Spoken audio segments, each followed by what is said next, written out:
Should we be buying organic? This is the question that I get all the time. As a pest management specialist, it's something that comes up. As a scientist, I feel very uncomfortable ascribing any kind of moral judgment on any kind of pest management strategy. I'm kind of unapologetically in favor of whatever IPM tool does the job and makes that farm a viable farm business. That's my bias. But everybody has their own motivations. Everybody has their own set of values. So rather than ask if it's right to buy organic, if it's the right thing to do, let's talk about what you are paying for when you're paying a little bit extra for that organic product over a conventional product. And while we're at it, we might as well discuss the pros and cons of buying local, depending on what matters to you. Buying local might buy you the same thing that organic is buying you when you're paying that premium. Before we start splitting hairs about some of these aspects, I do want to take just a moment to admire our food system here in North America. It's a remarkable thing that those of us who have easy access to a grocery store, you walk in there, you can get anything from all around the world. Tons of food, and it is safe. We have a reasonable expectation that our food is safe.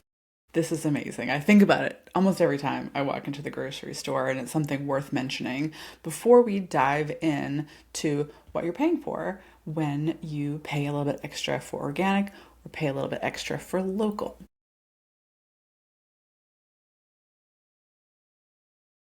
Okay, so first off, are you paying for a healthier product? I would say probably not.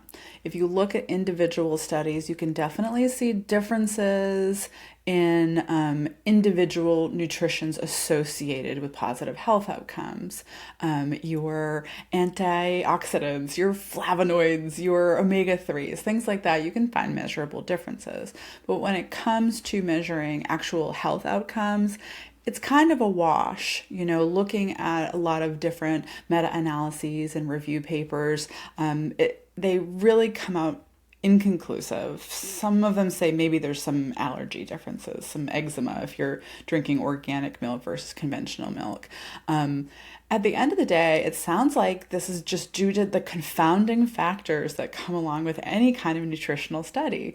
The kind of folks who can afford to eat organic are also, I don't know, exercising more. They're eating more fruits and vegetables writ large.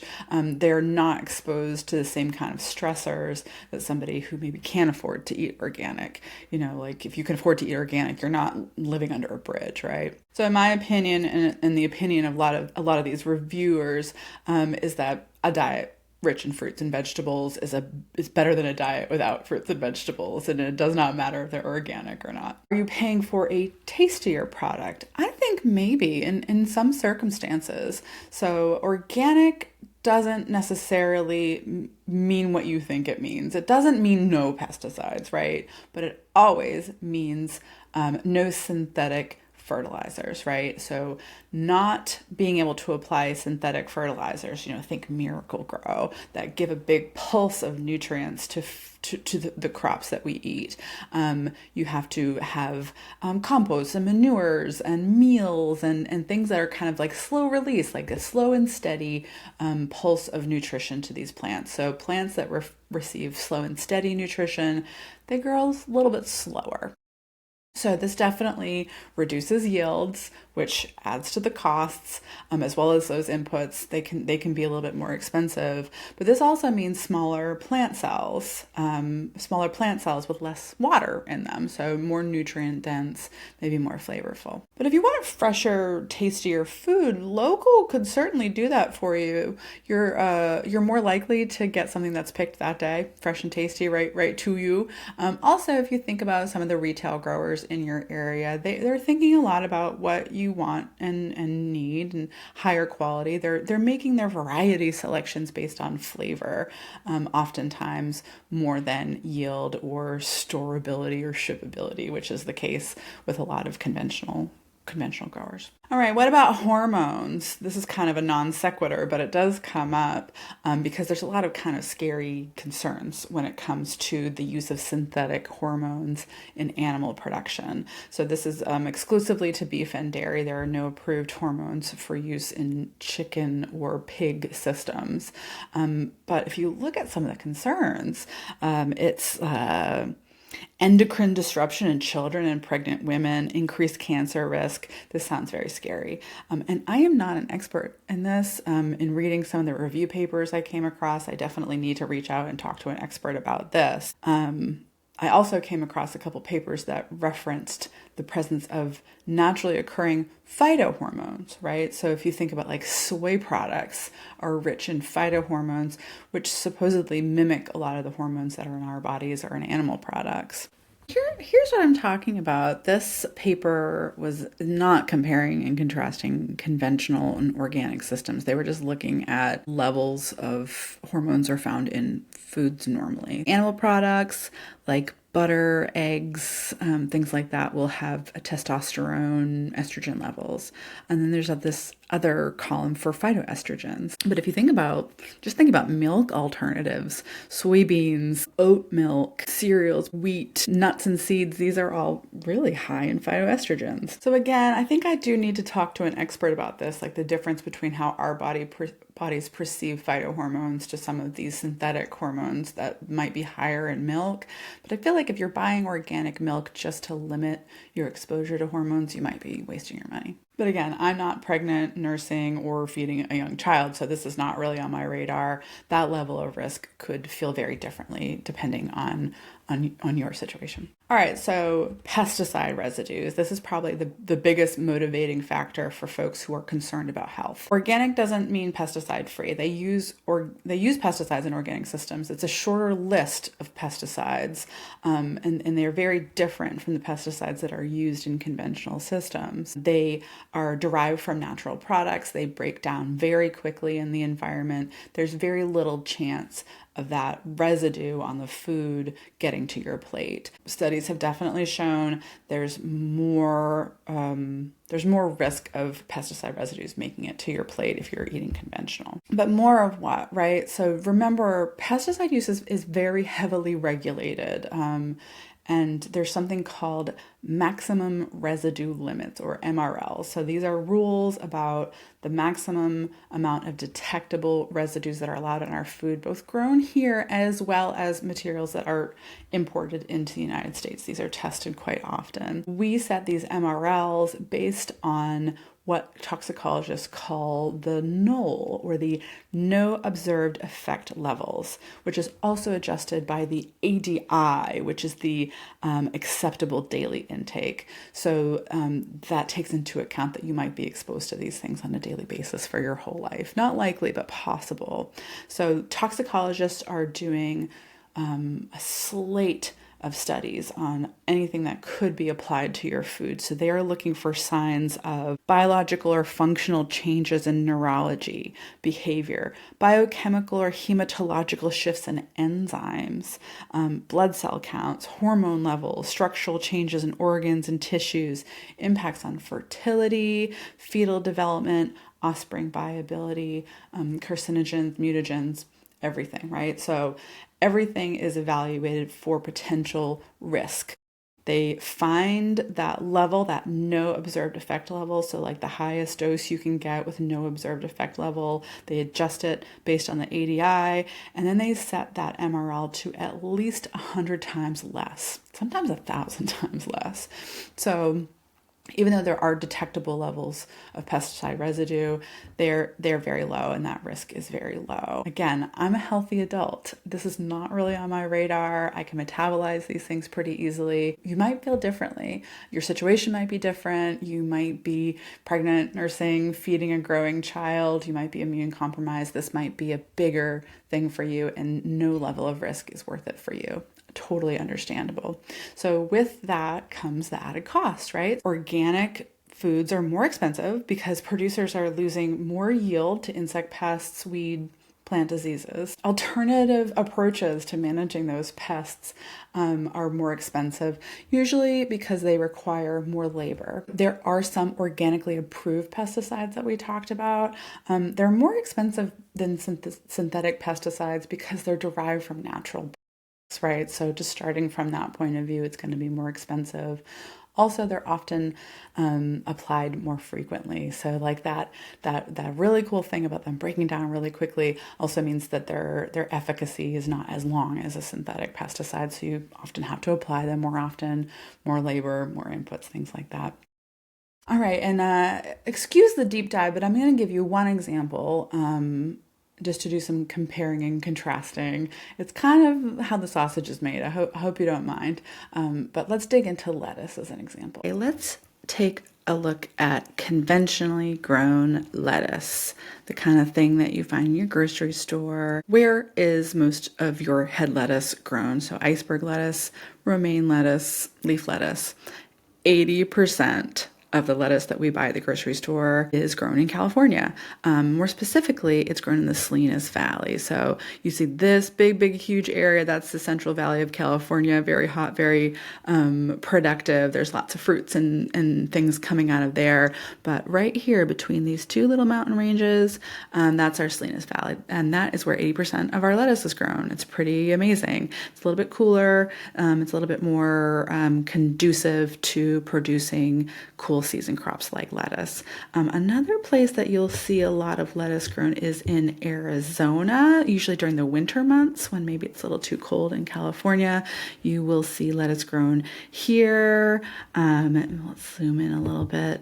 And you'll see these areas that are irrigated around Blythe, around Yuma. You'll see some wintertime production coming out of there. So for the most part, most of our lettuce is coming from California or Arizona. There's a little bit coming from Florida, the large lion's share of that head lettuce.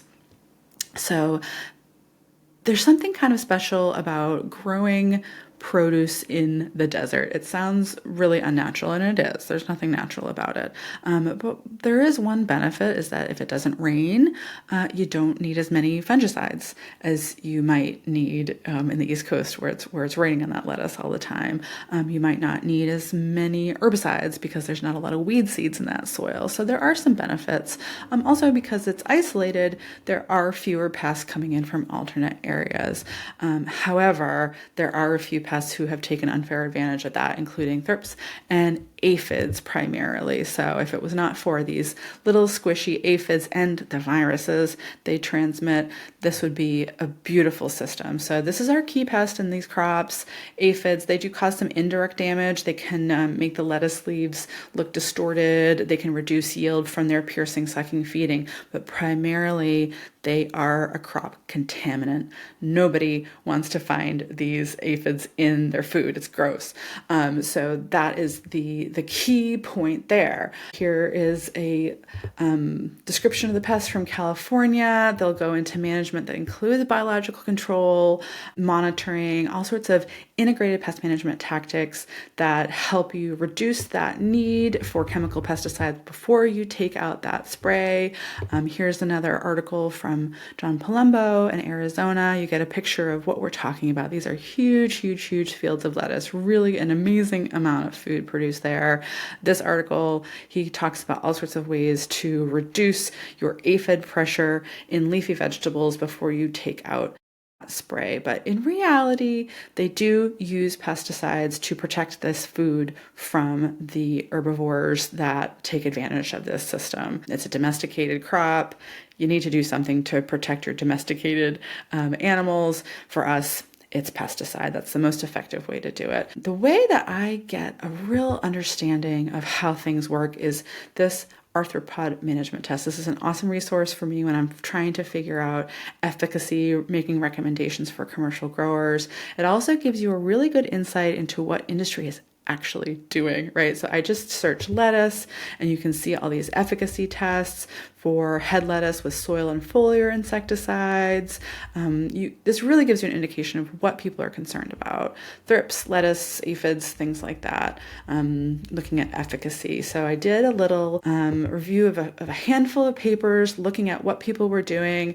It's very clear that spirotetramat is the standard approach these days. This is the way to do it. This is what people are doing. They're doing maybe 2 or 3 sprays over the life of a head of romaine lettuce, 80 to 90% control. So that's not complete control either. This is what we're up against. These aphids are a really, really tricky pest. This is compared to some of these solar applications. So like this would be something that would be applied at planting, be sucked up by the plant, and the plant would be protected. I think the industry is going away from that for a lot of reasons. Imidacloprid is a neonicotinoid. People really don't like seeing the long-term effects of neonicotinoids in the soil.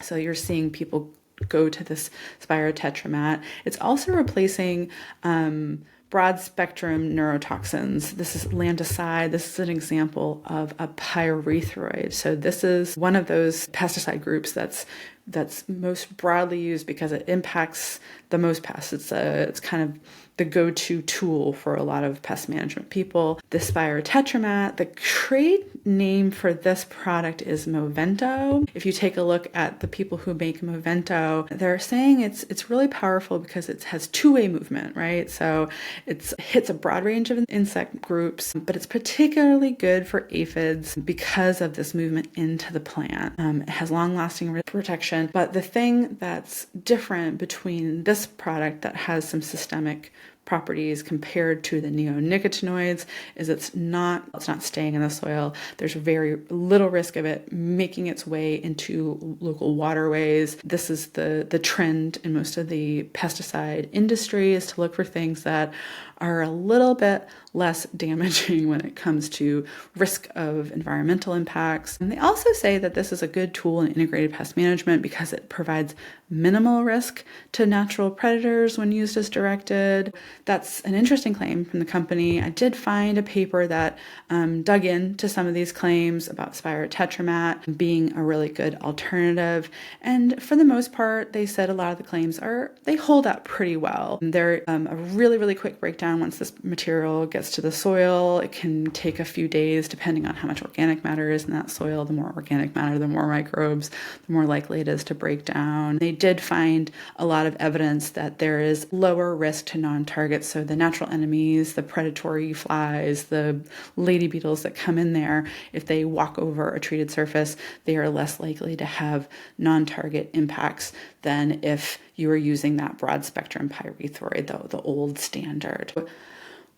If this was an organic system, what would we be using? I think the lion's share of production is using something called pyganic. So this is a naturally, botanically derived version of the pyrethroid that I was talking about. Like lambdicide is a cousin of this chemically, but pyganic is a broad spectrum neurotoxic material that's derived from chrysanthemums. It's a very specific species of flower. So you see there's a picture of a little flower there. They're growing these flowers that have a high concentration of pyrethrums in them. They dry them down. They formulate them into a pesticide that's used by organic production. So if you buy a head of lettuce in the grocery store, you are going to have a choice between conventional and organic. The conventional, more likely they're going to be using that spirotetramat 2 or 3 times over the course of that. Pyganic, they will probably be using maybe 2 or 3 sprays a week over the life of that. So quite a bit more. Granted, pyganic, it's a botanically derived organic contact insecticide. This breaks down really, really quickly. That's why it needs to be used so frequently. So the chance of that material getting to your plate is negligible. Spirotetramat, it probably won't get to you in a measurable way, but there's a possibility of that. We enjoy year-round access to relatively cheap lettuce. This is something that you can kind of take a look at it and be amazed with how efficient our system is, or you can hear that story and go, I don't want anything to do with it.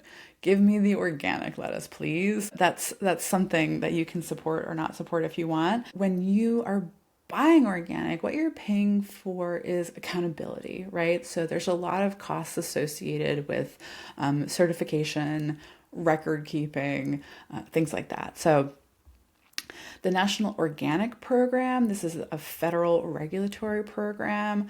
They oversee and develop these rules that make up certification. They also oversee the certifiers who come to these farms and make sure that these systems are doing what they say they are doing in their plans. You have to hire someone to come and review your plan. The Organic Material Review Institute, or OMRI, you might have seen this on some pesticide labels.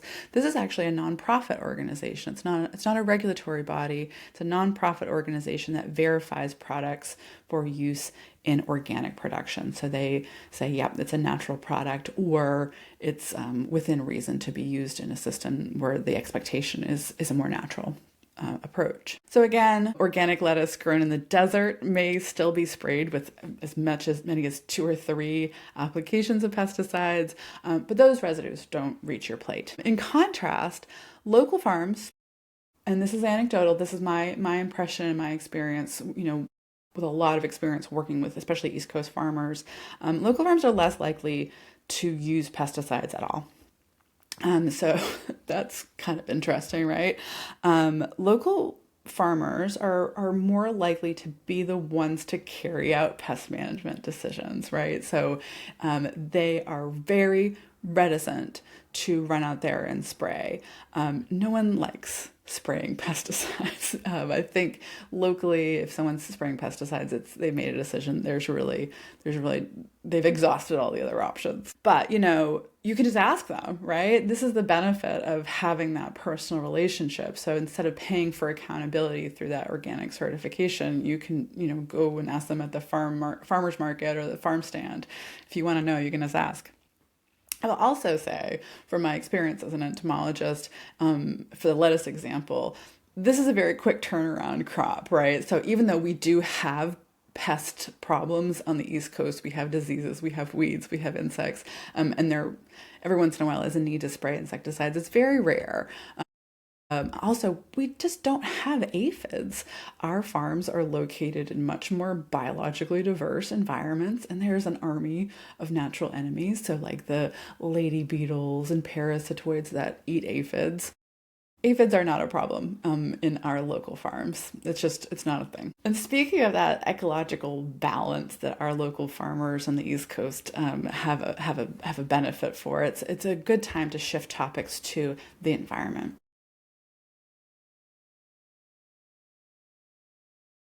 So are you paying more for organic because it's better for the environment? This is a very big topic. And if you look at it from a 30,000-foot view, it's really hard to answer this question. Like I said before, organic doesn't mean no pesticides, but organic farming always means healthier soil. The original philosophy that really undergirds the certification process, the standard is built on the health of the soil.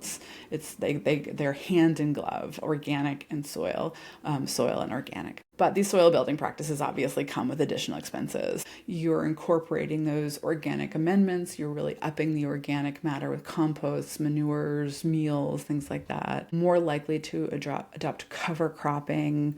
We're seeing more no-till in this system. It all results in healthier soil, which is a big win for the plants. It's a big win for the environment writ large. So digging into meta-analyses, reviews, they definitely confirm that organic farms have less erosion, less runoff into local waterways, more efficient water use in general, more biodiversity.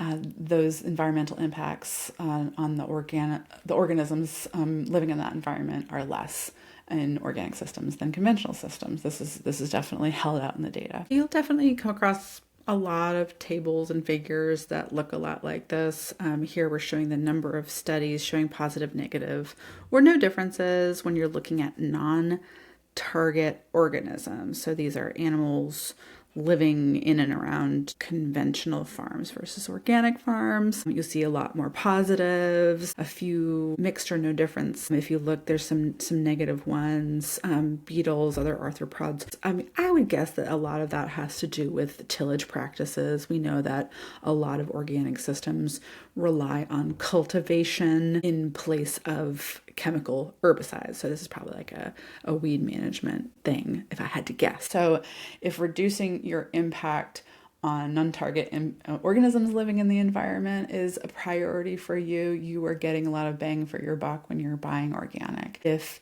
healthy waterways are a big deal for you, especially if you're living in a place where, agricultural runoff is causing problems in your waterways, organic is doing a lot for you. But at the same time, organic systems are dinged because they almost always require a lot more land. They require more labor. There's a lot more expertise in some of these biological approaches to pest management. Sometimes there's a lot more fuel used on farm in organic systems. If you're thinking about folks who are using tillage or cultivation for weed management over herbicide use. So it is complicated. So what about offsetting your carbon footprint? This might be a good place to bring up the term regenerative agriculture. So this is a hot topic right now, and it's really just a concept. It's not a set of rules in the same way that like an organic certification is, but there are a lot of shared principles, a lot of focus on the soil. No-till, reduced-till approaches, cover cropping. For animal agriculture, regenerative agriculture really focuses on perennial hay systems over annual crops. So, a big hay field that you have big, huge, deep roots, and you hay that, you mow it and feed that to your animals versus tilling the ground and planting corn and soybeans. The focus is avoiding disruption of soil, basically saying that you want to keep all your carbon, all your water in the earth. So like that makes a lot of sense when you're thinking about carbon footprint. Not only is it keeping it where it is, there's also some thinking that this approach to growing is actually a carbon sink, right? So some of these soil building practices are also pretty common in the East when you're looking at local farms. But again, it's one of these things where like if you're going to the farm, you can see with your own two eyes. Is there more green or there more brown? And especially if you're living in that neighborhood, you'll see different times of year where farmers are tilling or incorporating things into the soil versus having that cover crop. I think that this has always kind of been the case in the Northeast. These are very old-fashioned practices that have kind of never left. So go and ask. Also, buying local is probably just as effective at reducing your carbon footprint because of reduction in food miles, right? So we can certainly quibble about on-farm energy use, but keep in mind that most of the energy that goes into producing food in our food system, maybe a third of that energy is used on-farm. There's a lot of electricity used to produce fertilizers for conventional. We mentioned like more on-farm fuel use for cultivation and tillage for some organic systems, but 2/3 of the energy that is used to produce our food is off-farm, right? So it's packaging, processing, shipping, getting that food to us from the farm. This is kind of an old paper now, but I like this figure from Weber and Matthews, who are looking at food miles. So we have 4 different figures here. Figure A is a total ton-kilometer of freight by mode per year per household. So that is how much freight we're moving around for each of these commodities.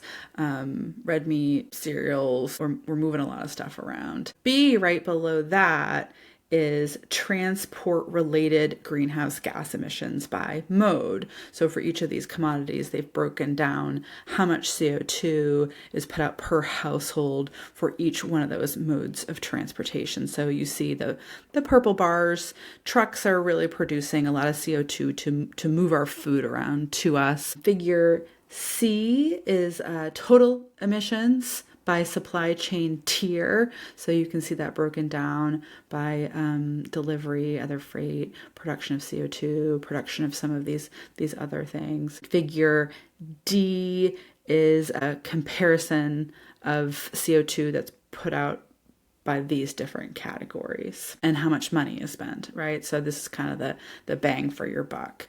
You're putting out a lot more CO2 per dollar spent buying red meat and dairy products than you are some of these other commodities. And they pretty much conclude that local does a good job of reducing food miles. They also add that eating local makes it a little bit easier to eat seasonally, which is also, turns the volume down when it comes to energy use. It's more expensive to ship things from around the world, growing them off season. And thinking about that food mile figure that was just looking at all commodities, not making a distinction between conventional and organic, it makes this figure make a little bit more sense. This paper was making the conclusion that all told, it was kind of hard to make comparisons on energy use comparing organic to conventional because of these direct and indirect input needs. You can see here they're looking at organic and conventional chickens, pigs,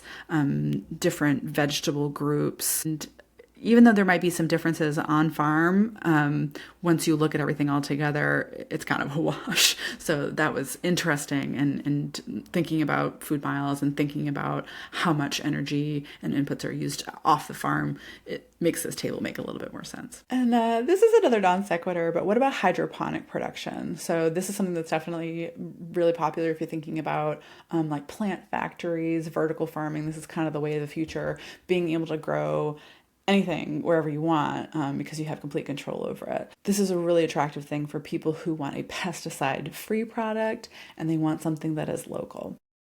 In terms of energy, it is all over the place as far as how energy intensive some of these things are, especially if you're growing something inside with like electric lights.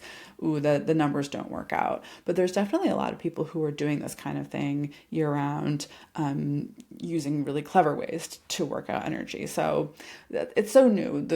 It's kind of still out right now. However, here's a little wrinkle that you should know about, going back to that organic philosophy and how intrinsically linked soil and organic practices are. So for the purists, like me, I'm one of them. If it's a soilless system, it cannot be organic. It's just anathema to the philosophy. Call me myopic or old-fashioned, but it's pesticide-free, but it's not organic.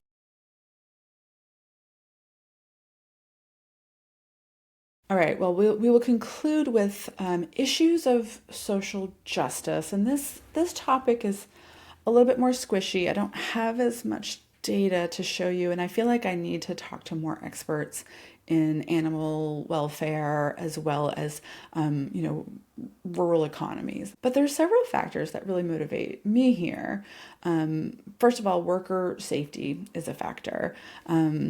We know that organic pesticides break down very quickly, so that makes it much less likely that it makes it to your plate, but they still need to be applied more often. So that does increase the risk to the pesticide applicator. This is something I think about.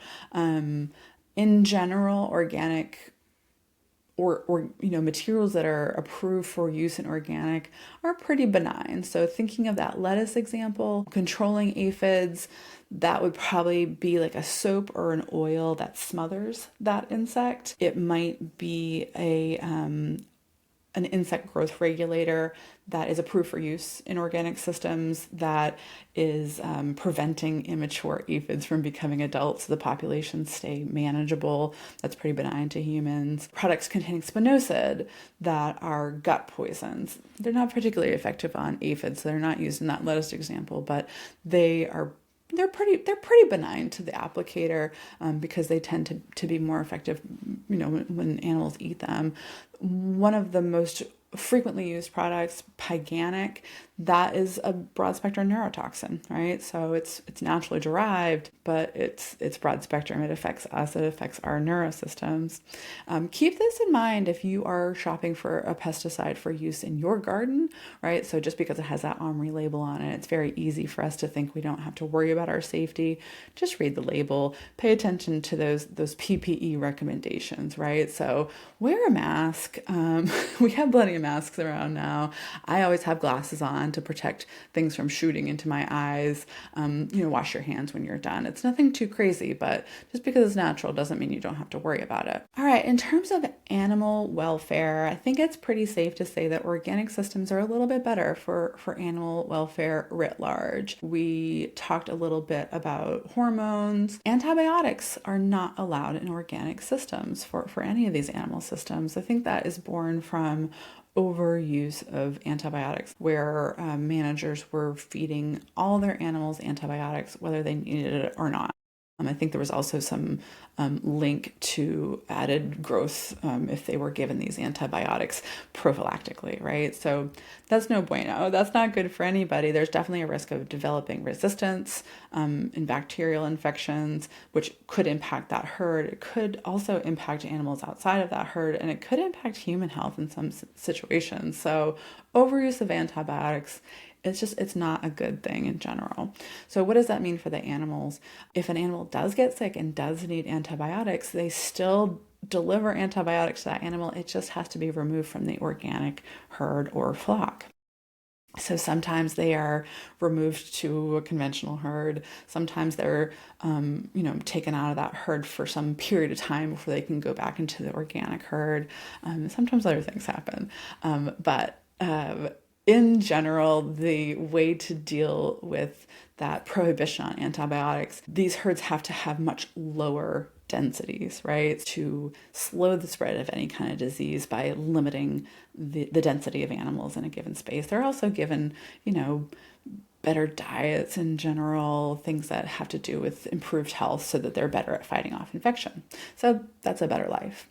Okay, going back to local, you can go and ask. You can actually go and see sometimes and see that these animals are living a different life than you might imagine they would be living if they were on a feedlot. Is that extra money going towards supporting rural livelihoods? When you're talking about local foods, that's a no-brainer. It's pretty clear that if you're paying a local farmer to eat their food, you're supporting your local neighborhood, livelihoods. When it comes to buying organic in the grocery store versus conventional, I'm a little skeptical. I know this is very big business. However, there remain plenty of examples where that organic premium really does help small farms remain economically viable.